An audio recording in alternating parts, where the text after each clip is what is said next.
Welcome back, Leggari Nation. Watch how Tylor coats this countertop to give it a simple, beautiful look. He used a white base with black Leggari effects for the highlights. With Leggari, you can find the perfect look for your kitchen. Our countertop kits come with a lifetime warranty, so visit Leggari.com to see all of our options and get your kit today.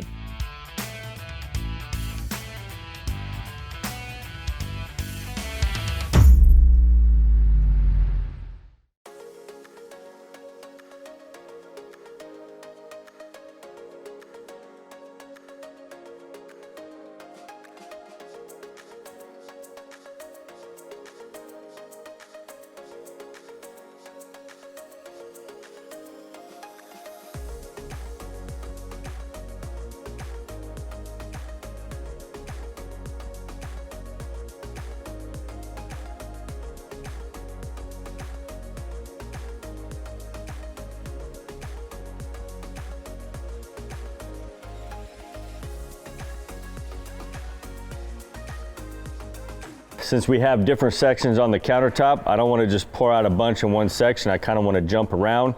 I like to pour out beads down the middle and try to get the same width of bead, right? I don't want to have a big wide bead here and then it tapers down to a skinny little bead here. I want to try to pour it as even as I can.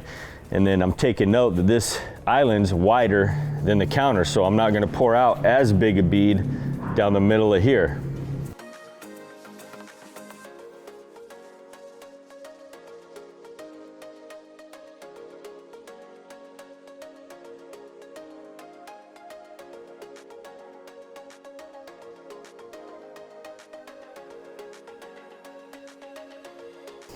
And then if I see any spots dripping over, like right here, I'm just gonna push that back a little bit.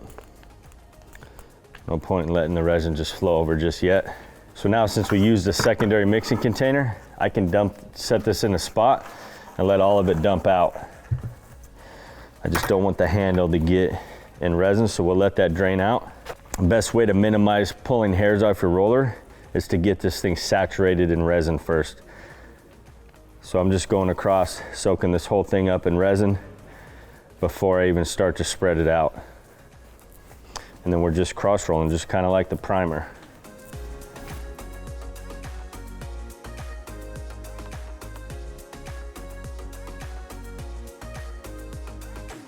So again, I'm not trying to push it off the edge just yet.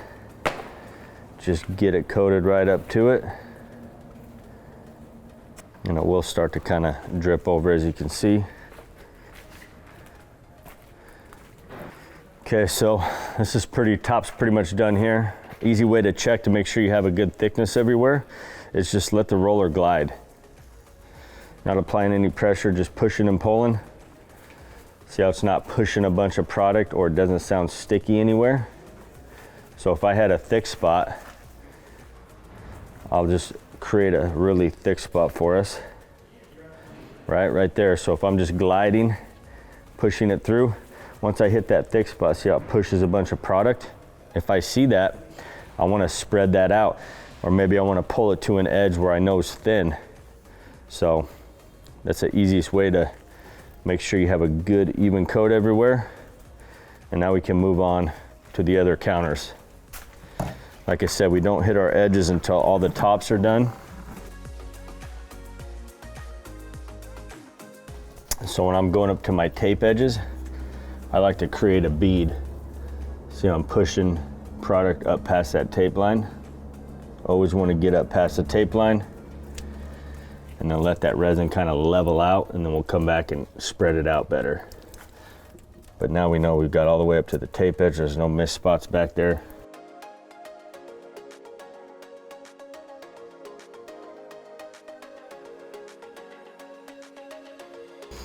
All right, so all I'm doing is just running through real quick, light, making sure no thick spots, no thin spots. And you can tell my roller just is completely silent. That means we have good, thick coat everywhere. We're not pushing a bunch of product. We're not pulling a bunch of product. Nice and even coat everywhere. All right, so we got all the edges, all the tops done. So now we can focus on rolling in our faces. What I like to do is roll on the top a little, soak that roller up, and then just hit about a 1 foot, 2 foot section on the face.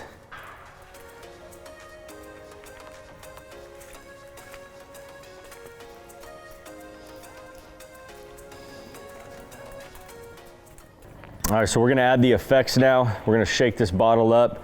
I'm gonna do a small amount, blend it randomly with the squeegee by just blending the surface, right? I don't wanna move the resin a lot, and you can always add more. You can't take any away, but we're going for a real subtle white and black look here. So again, guys, this stuff goes a long ways.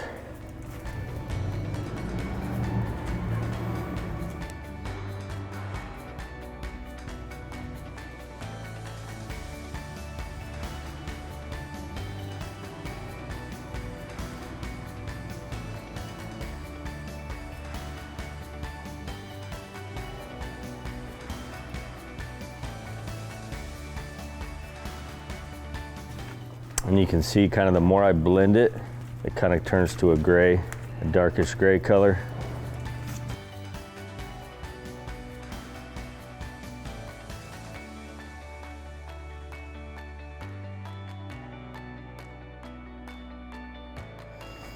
And the trick is just going different directions, real random. And then you'll see I'm just kind of skimming across the surface. I'm not applying any pressure. And that's it. If we wanted to add more, we could add more, but we're going for a real subtle two-tone look.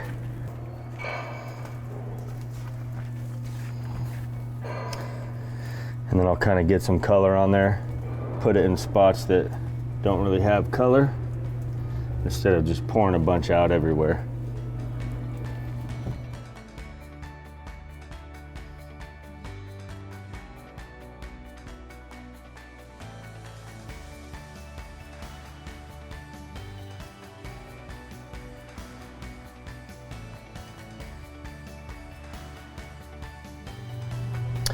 Too, right? See, I don't have any color on that back edge. I want to make sure I get some color right up to that edge so it looks like it's kind of going underneath the edge there.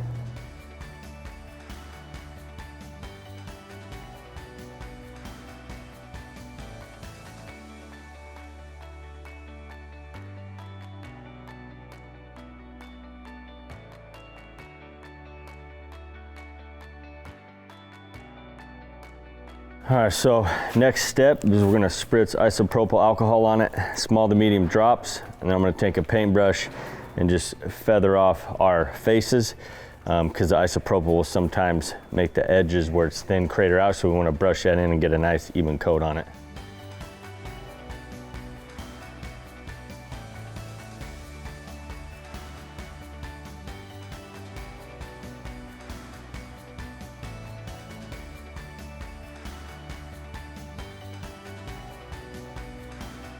Okay, so we got our edges touched up. Now we're gonna mist it with Denatured. That's gonna help it lay out glass smooth. But again, we wanna let that isopropyl evaporate for about 5–10 minutes before we do the mist with Denatured alcohol.